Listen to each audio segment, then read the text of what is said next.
It's summertime where I'm living, and so I really want to revisit the summertime slump with podcast downloads and more so the engagement that you can get if you do this reset. There's 5 quick tips I'm going to give you today to, encourage your listeners to not just listen, which is part of it, but also to engage with you and possibly with your community, depending on how you're building out your podcast. 5 quick things. Are you ready? Now, some of these things are going to be Buzzsprout specific when I get into the tools, but do know that there are similar tools with other podcast hosts as well. You'll just need to search around a bit or ask your podcast host if they have something like this. I'll give you some ideas on what that could be as we go along, but I want you to know that I'm going to be using Buzzsprout because that is where I host, and that's where I encourage my clients to host because they're just one of the easiest, simplest, and best customer service oriented podcast hosts out there. So that's why that's happening. All right. But all 5 of these you can do in some way, shape, or form, regardless of your podcast host, unless you are with the absolute worst, which I really hope you're not. And no, I'm not going to name names. You know. If you have one, you know. Or you will by the end of this video. Okay, here we go. Number one is fan mail. Now, this is a Buzzsprout specific feature. So let me start with the more general feature. Give a clear way in audio when you're talking to your listeners. Give a clear way that they could contact you. If you have a nutrition podcast called Nutrition with Wavy. This is Wavy. She helps me podcast. Can you tell?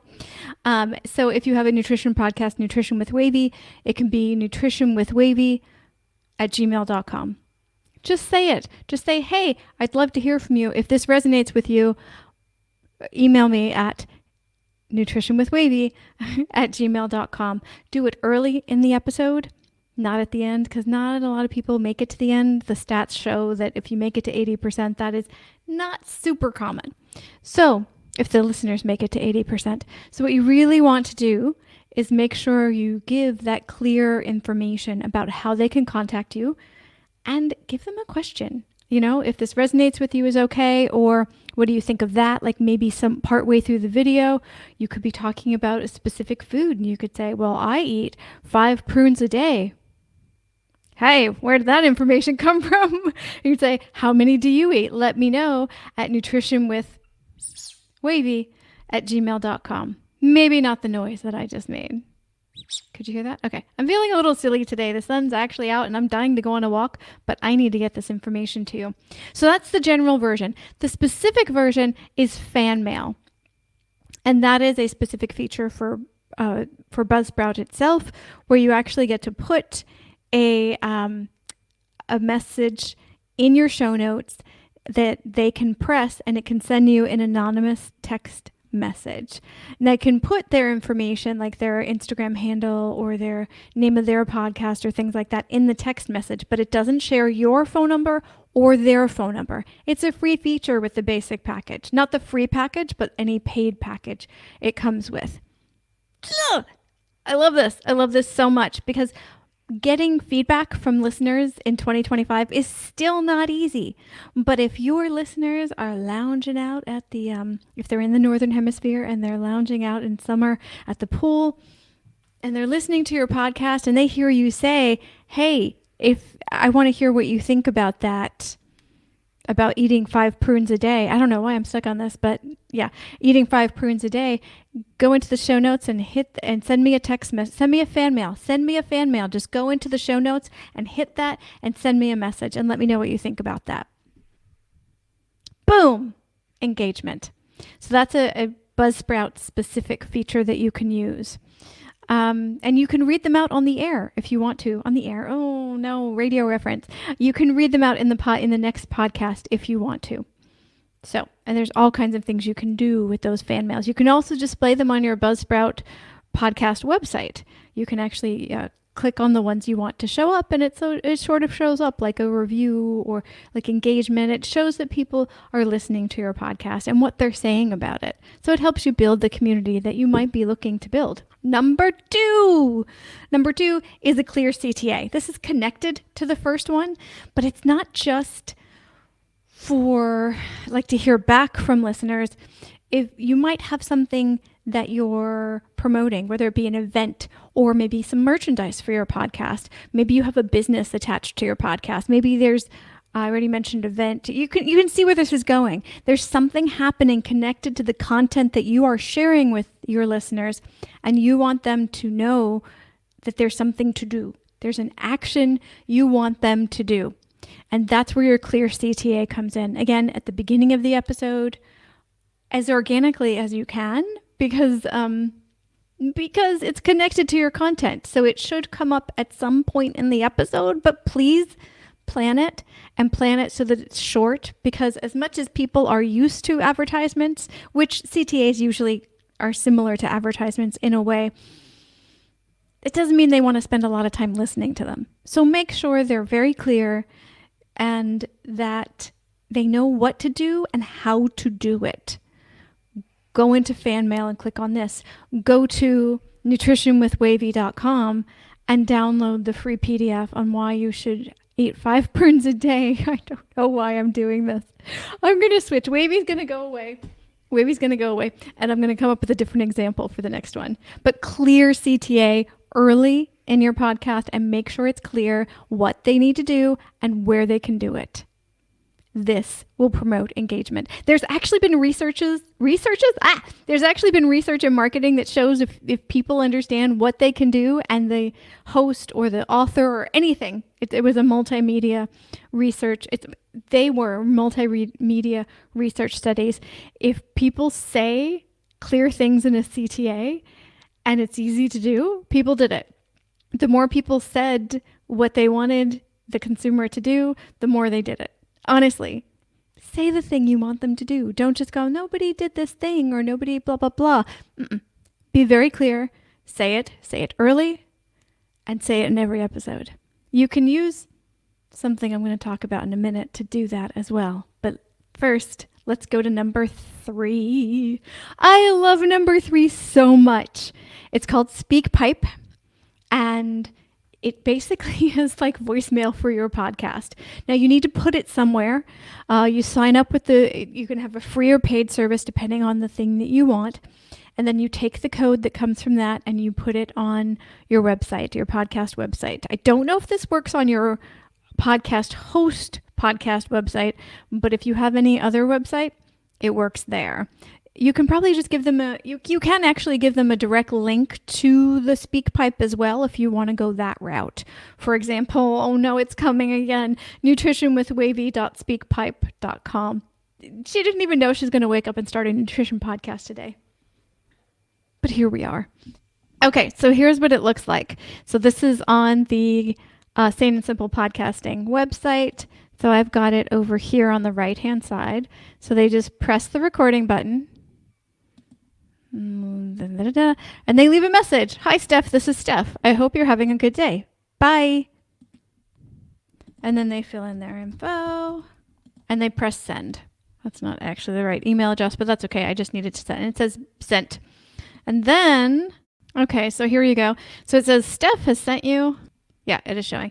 It says Steph has sent you a message. And you go, da, da, da. It's this long, it's 6 seconds. Wow, not exactly a super fan, huh? And you can listen clicking this link. And it goes over to this page and you can listen. Da, da, da. And they leave a message. Hi, Steph. This is Steph. I hope you're having a good day. Bye. And that's it. That is SpeakPipe. So you can leave one of those. You can have that in your, have that on your website, share it in your CTA or in your show notes and or both, depending on what the main CTA, what different CTAs you want in your podcast. Again, you don't want to overload people with actions to do. So swap them out, be careful, don't overload people, but definitely let them know how to get a hold of you and try different ones. Do a month of this, a month of that, and see if it works. Probably more 3 months of this, 3 months of that, because people need to get used to where things are, how to do things, that kind of thing. So they need some time. Listeners need time, just like we need time to get things in our workflow. They need time to understand how it's set up and how they can contact you and why they should contact you, what they should tell you or ask you or what have you. So that's number 3, SpeakPipe. It's fantastic. Number 4 is a dynamic ad insertion announcement. Now, this may be called different things on different podcast hosts. It does come from your podcast host. It says dynamic ad insertion, but honestly, I use it more like dynamic announcement insertion. Okay. I just have announcements about the podcast. So you record, let's say, it depends on your podcast host. I like to keep them under a minute because that just feels respectable. If there's anything I want the listeners to know, I feel like it can be under 1 minute easily, which gives them the why it matters, what they can do, and how they can do it kind of thing. So most podcast hosts let you put your dynamic ad insertion at the beginning, middle, or end. Some podcast hosts of the episode, some podcast hosts will let you pick the specific spot per episode. I'm super lazy. I like to put my really important ones in the beginning, and I don't generally put ones at the end, although I might eventually do. I have some things that are not as important, but that I might like the super fans who would go all the way to the end to actually do that. So it depends on where I am in that stage of the podcast, to be quite honest with you. But the super important stuff goes in the beginning. What's really nice about most podcast host dynamic ad insertion, and definitely about Buzzsprouts, is that you can make one announcement and then select all of your episodes. So let's say like over on Geopats, I have over 100 episodes. I make a dynamic ad insertion. I put it in the front of all of the episodes, and it goes to, I'm going to say it again, all of the episodes. So I don't have to have a timely announcement. Like there's an event that's going to come out in July, and I want to put that into an announcement over at Sane and Simple Podcasting, but I don't want it to be in the episode forever. That's where these announcements are really sweet, because you get to relay information and or ask them to do something in a timely way that it doesn't have to be in the episode forever. So after July's over, people don't have to listen to that announcement. I will change it out and have another announcement in there that might be timely as well. So you can do all kinds of things with these. I've heard people do their intros with these individually, so that way they can go back and change their intros. I don't know that I would do that because I am more of a sane and simple podcaster, and I don't get that granular with my intros. Once they're done, they're done. But with your call to actions or any announcements or like anything else that's, again, timely, but you want it to go on all of your episodes because people are listening to your backlog, your back catalog, as well as your current episodes. So you want everybody that's listening to get the information, and dynamic ad insertion is the way to do it. And oftentimes, like I said, there's a call to action in your DAI. So there's a CTA in your DAI. So there's a call to action usually in your dynamic ad insertion. So yeah, check with your podcast host to see if they have that. And if so, start experimenting with it. I guarantee you, again, once you tell people about the stuff, they'll do stuff. And they'll start engaging with you. So you could use your dynamic ad insertion to ask for feedback in some way, shape, or form, or ask them a question. Change the question every week. Change the question partway through the new episode coming out. Like, just experiment with it and see how people reply. Number 5. So let's recap real quick before we do this. Number 1 was giving a clear contact information so people could contact you, because podcasting is not like YouTube where there's a comment thingy in the show notes that people can write in. Generally speaking, most apps don't have that. So either give clear contact information or use Buzzsprout's fan mail if you're over on Buzzsprout. Number 2 is a clear CTA. Number 3 is SpeakPipe for voice messages. Number 4 is dynamic ad insertion, or as I like to call it, dynamic announcement insertion. And number 5 is early access subscriptions. Now, this is a Buzzsprout feature, but let me go bigger picture for a minute. Apple Podcasts has a subscription option as well. So you can go with that, and then all of the then people can sign up on that platform for a subscription. I don't know the details of Apple's. I don't remember it because I don't use it, but you can go over there and find that information pretty well. What I do know is that Buzzsprout just opened up a whole bunch of different things that you can do with a Buzzsprout podcast. You can have early access. You can release things 2, 3, or I believe 5 days before the episode comes out. You can do like keep your current episode there for a certain amount of time, and all the back catalog is behind the paywall. Or you can make extra episodes. So I think those are the 3 main things that are available. The extra episodes has been around for a while on Buzzsprout. The other 2 are fairly new, and I'm very excited about the early access stuff because you don't have to create anything new. Nothing new. They just get early access, and they get the ability to support your project. So if you, like me, have services that are not super cheap, but people want to support you, but they don't necessarily need or can afford your services, this is a way where they can contribute somewhat to the project without it breaking the bank for them. And they get early access. So they're like a special super fan that gets this perk of subscribing to your podcast. Now, Sane and Simple Podcasting is on hiatus right now, so I'm not trying it out myself just yet. I just turned it on for a client of mine, and I have another one who's about to start using it. So I'm excited to see how it goes, but I'm very, very excited about early access. But also, if you want to make more content, if you're in that productive mode, you can use that subscription model as well. Again, different podcast hosts have different versions of these, and if your podcast host doesn't have it at all, I'm sorry. Do you want to move over?